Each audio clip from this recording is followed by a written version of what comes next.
ما يستعين به المرء عند نزول الشدائد, which means chapter that La ilaha illallah is the best of that by which a man can seek aid or assistance when calamities befall or when hardships befall.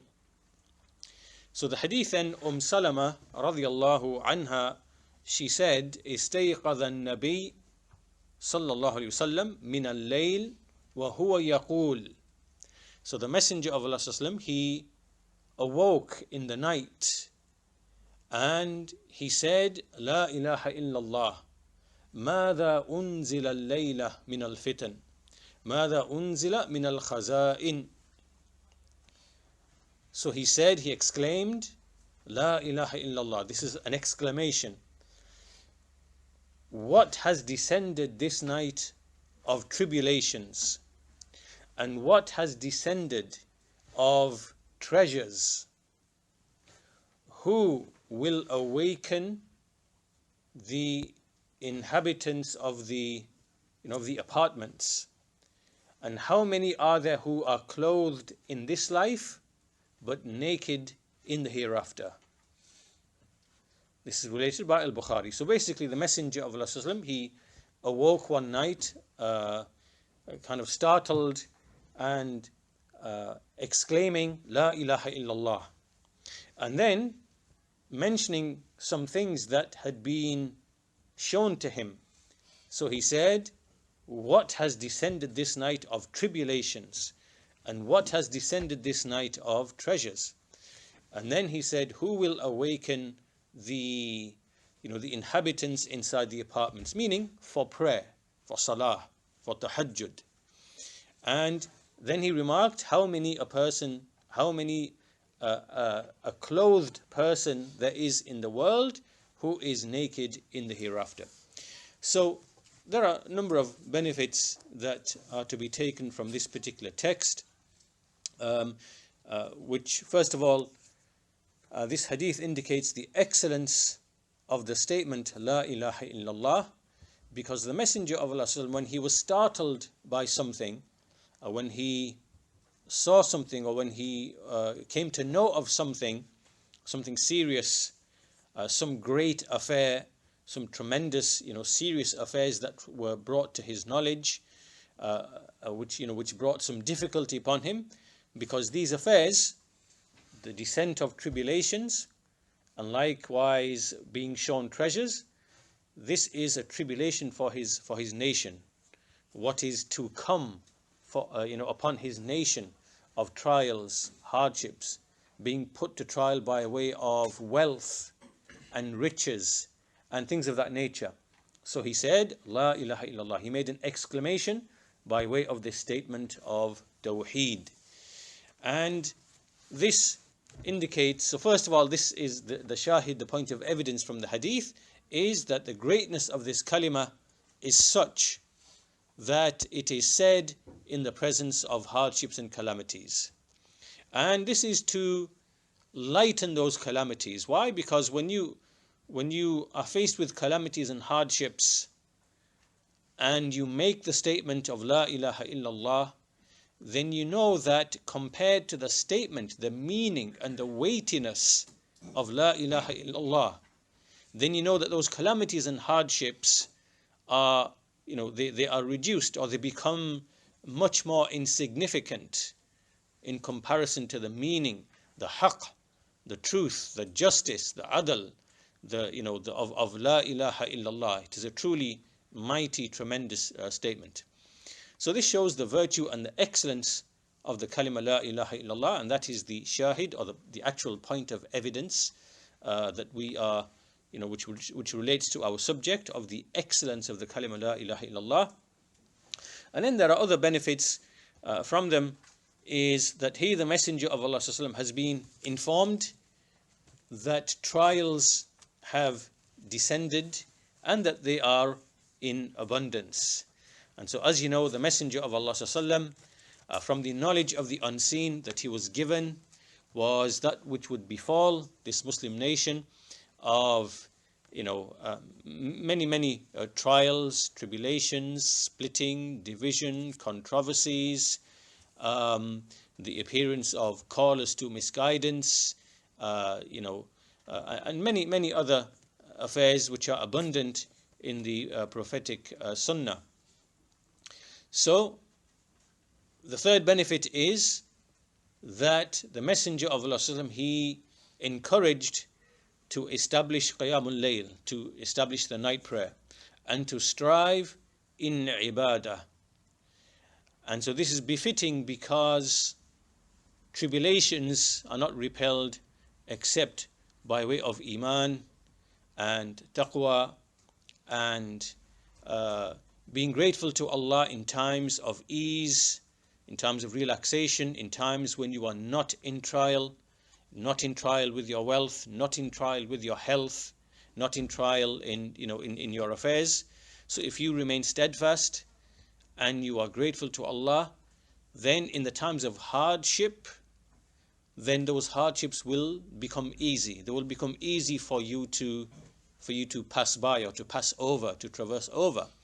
And you see that it is the people of weak Iman who are often put to trial in their religion. Their attachment to Islam is as if they are on a cliff edge, and it is not really a strong attachment. And then a trial comes to them, and so their weak Iman and their lack of gratitude does not allow them to pass through that trial or that tribulation in a way where they are able to remain strong in their Iman. And so you see many Muslims are put to trial in the worldly affairs, in the religious affairs, and they become misguided. So the point being here is that the Messenger of Allah, he when he was made aware of this knowledge, then he said, "Who will awaken the inhabitants of the apartments?" Meaning those people who are asleep in their rooms, in their apartments, in their homes. Who is going to wake them up? Meaning to establish ibadah, qiyamul layl, at-tahajjud. And so this is an encouragement to be dutiful before any trials or tribulations come.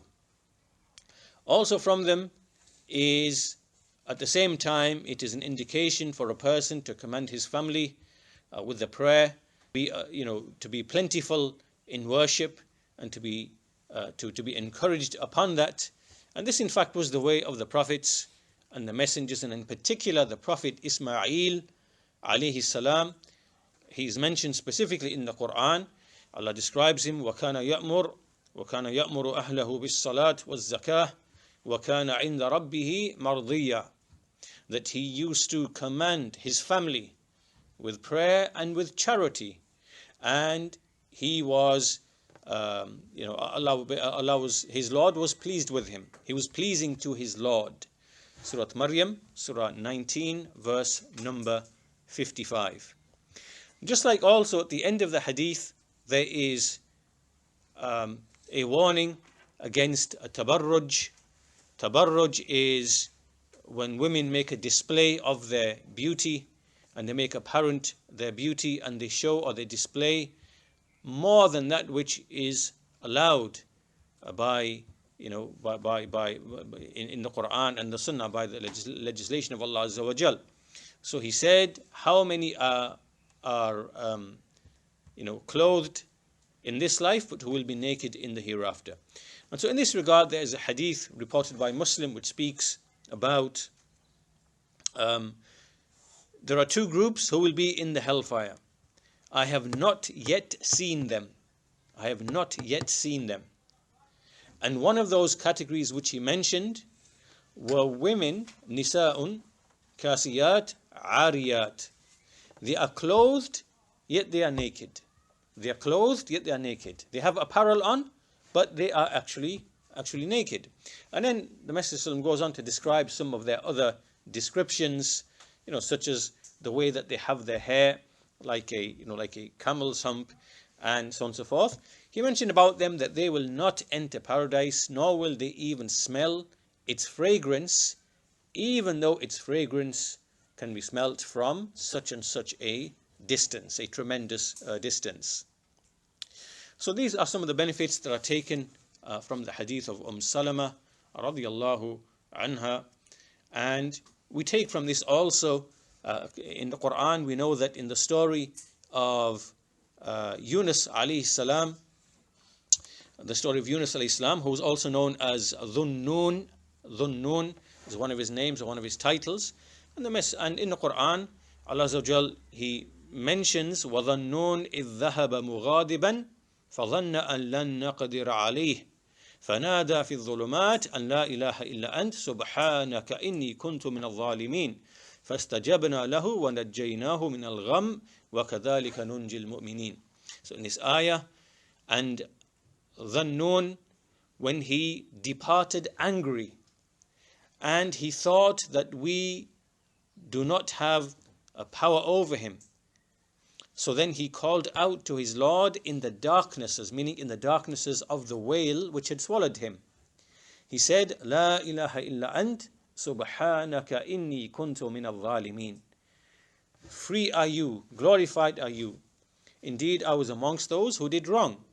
And so then we responded to him, and we delivered him from his anxiety, and thus do we save, or do we deliver the believers.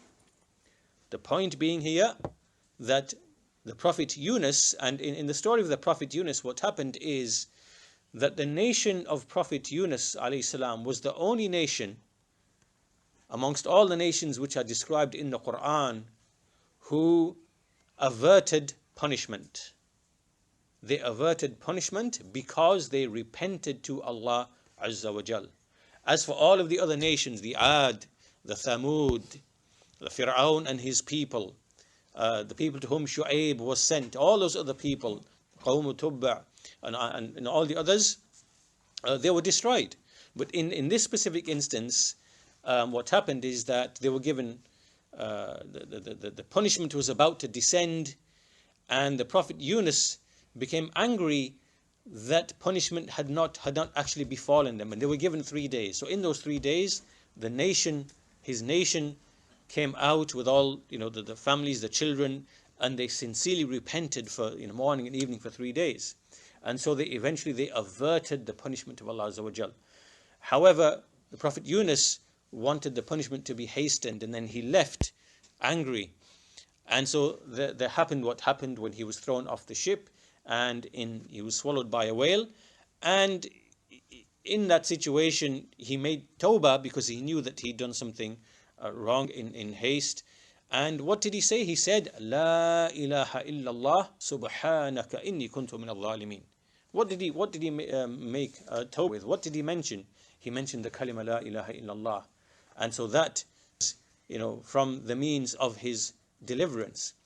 So this is an indication of the greatness of this kalima, in that this kalima is said at the time of calamities, at the time of hardships, at the time of difficulties. And when one mentions this whilst remembering the greatness of its meaning, then the calamities and hardships will become insignificant, whether they relate to loss of life, loss of wealth, illness, anxiety, any of these other types of problems. And I think we've mentioned this before as well, that you will see that the people of Iman, the people of firmness, the people who know that there is a hereafter in which truth and justice will be established, you will see that they are the most resilient of people, the most patient of people. You see that they very rarely take their lives. If you compare the suicide rates in Muslim countries compared to the materialist, socialist Western countries, you see that there's a huge difference between the two. And all of this is because these people despair. They have no one in which to place tawakkul, and their reliance, their dependence. They have no hope. They do not have any hope, in the hereafter, in Allah's mercy, in forgiveness, in justice if they've been wronged.